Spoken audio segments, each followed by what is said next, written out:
Hey everybody, welcome to another edition of Cooking at My Place with yours truly, Chef Jason. Yeah, it's been a while since I did a video, so we're going to do something fun in the spirit of Halloween with a little famous guest appearance in a little while. But first, we're going to get to it. We're going to make my kind of a signature, what I call the El Dorado 24K Tomahawk. Now, for those of you that aren't familiar with the Tomahawk, it is a very heavy piece of meat.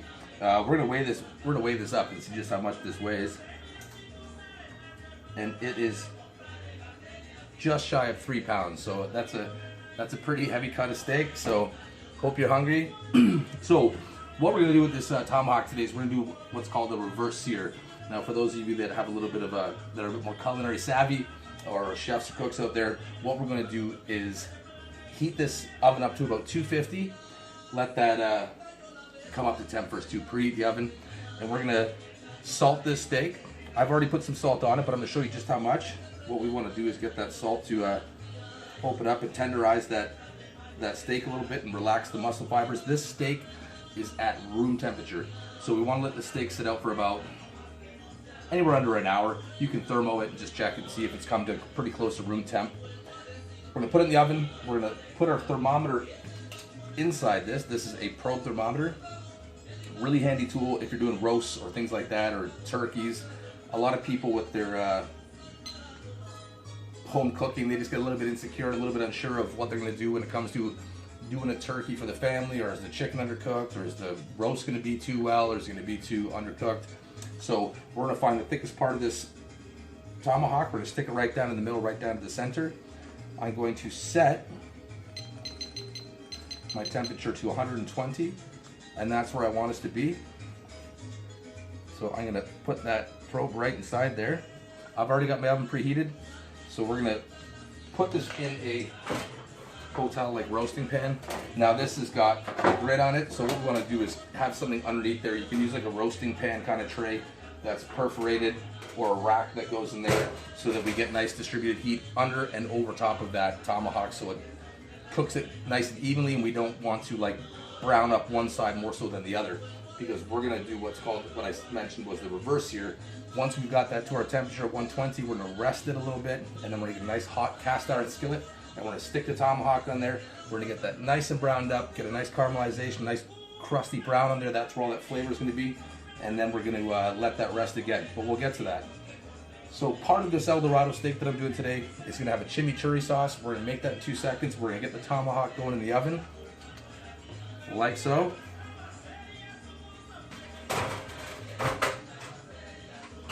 And we're going to stick that in the oven.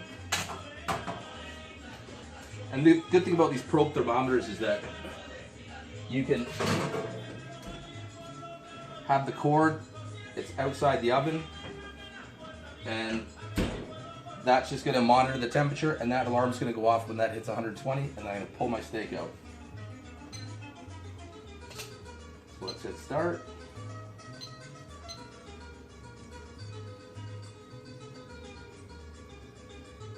There we go. So we're all set there. So let's get to our chimichurri sauce. For those of you that don't know what that is, really popular in Latin American cultures, more like Argentinian, Peruvian. We're gonna get a mortar and pestle right here. If you don't have one of these at home, you can just like cut it up, grind it up, put it in a small food processor if you want. So we're gonna get some salt. We're gonna get like a teaspoon and a half of salt. We're gonna put 5 cloves of garlic in there, and we're just gonna work that in. And to break it down, you want to almost turn it into like a paste. Put some elbow grease into this. Starting to sweat a little bit. Might have to get into the wine earlier than expected. So I hope everybody's having a pretty good Halloween weekend so far, and done some Halloween parties. I know it's a little bit uneasy with the COVID and restrictions. However, nothing a bit of wine and some candy can't fix, and chocolate, right? So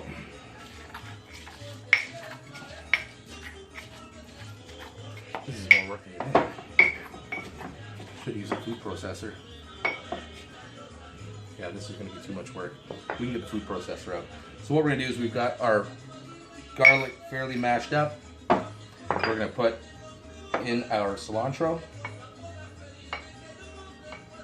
That's all cut up. That's about 1.5 cups of cilantro. We're gonna add a tablespoon of cumin powder, tablespoon of dried oregano, teaspoon of chili flakes. We're gonna add some fresh cracked pepper, like so. And we're going to put some lime juice in there. So the juice of 1 lime, if you got a juicer, that's a little bit easy. Don't be afraid to get your hands dirty in the kitchen. That's the best part, right? So squeeze all that lime juice in there. Work out here. And then we're gonna add some olive oil. We're gonna add just about 3/4 of a cup of olive oil. And we're gonna give that a little bit of a stir.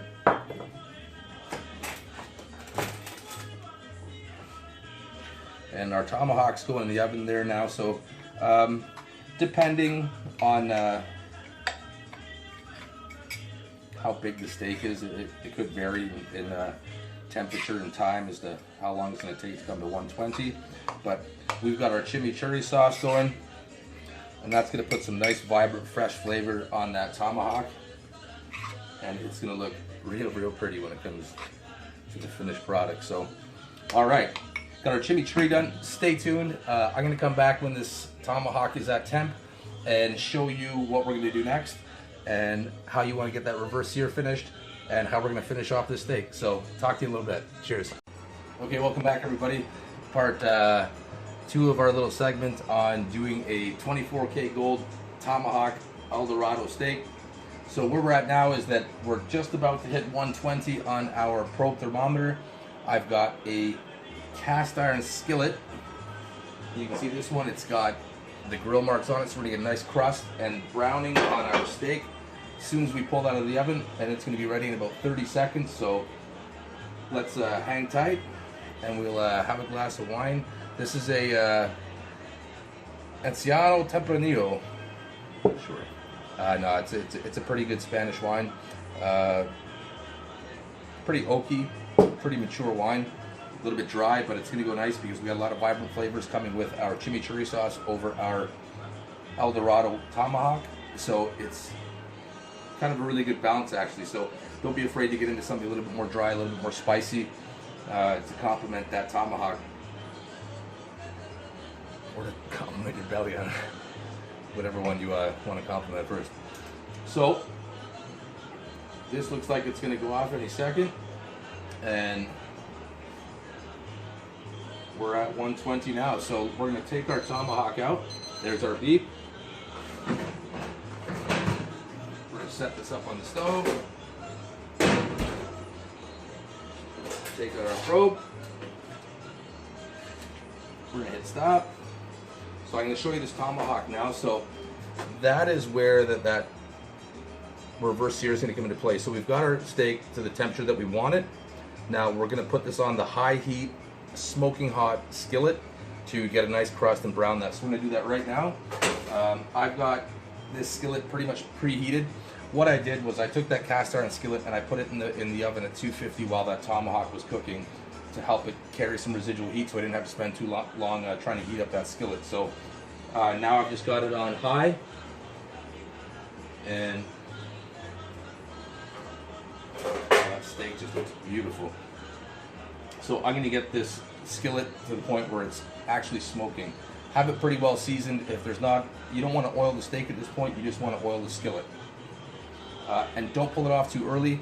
One thing that people do, they're like, why do my burgers tear apart? Why do my steaks always rip when I pull them off the grill? You're taking it off too early. Very high heat.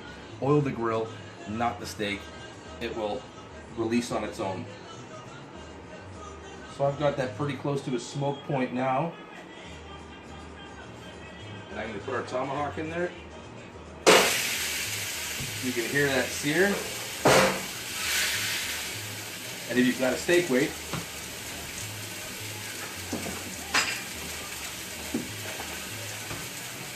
like so. A lot of chefs are against these things. We're at the point now where we're just doing a really quick sear, so we don't want to put too much weight on it. if we weren't doing it in this kind of process and this kind of method, because we don't want to overcook the steak. We don't want to press it out and make it dry. We're already at a good point though. So we're going to give that about 2 minutes to turn. In the meantime, we're going to have a sip. Our chimichurri sauce is made. Now, I did use the mortar and pestle and take that down a little bit, so to say, but I put it through a food processor just for a little blitz on a high pulse for just maybe like 10 seconds. And we let that sit, so you can smell that that's been sitting for an hour or two, and it's just such a good vibrant flavor. That garlic, that cilantro, that cumin, everything's coming up into the lime. That's going to go so nice on our El Dorado tomahawk. So let's give that steak a turn. And if you've got a good exhaust hood over top of your range, that's a great idea, because when you get a pan smoking hot like that, and set off your smoke detectors and everything, you're going to have a really noisy afternoon. Alright, so I've just turned that steak. I gave that a quarter turn. And I'm going to show you what that looks like in a second. So we'll let that tomahawk go for another minute, minute and a half. Turn up this a little bit as it's getting a little bit noisier, but I'm trying to get that smoke up, so I really want that cast to be really, really hot. That's what's going to get a nice crust on that steak as we brought it to a nice, thorough, even temperature in that oven at 250, nice and low and slow. Bring that temp up real gradual, and that temp on that steak is 120 through and through.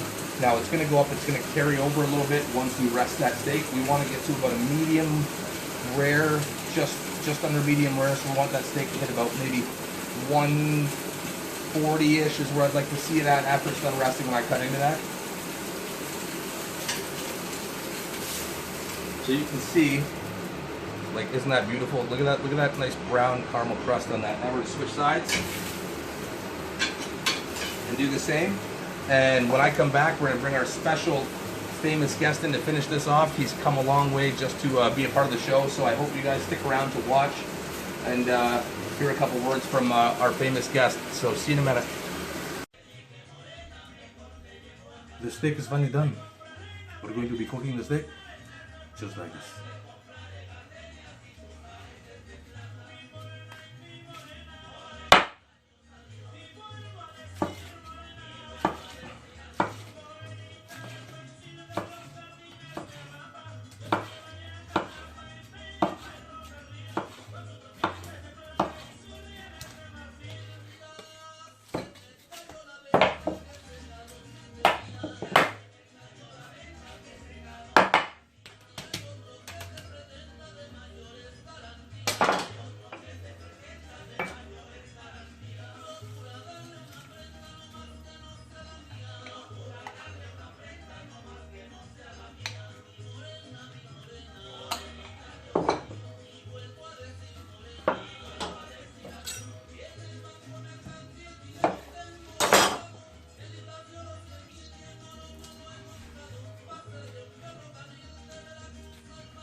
Happy Halloween.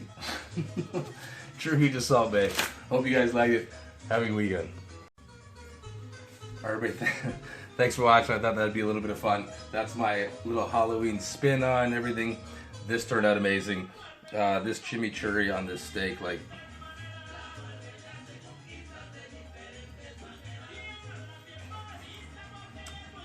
El Dorado Gold. That's probably the most delicious steak I've ever had.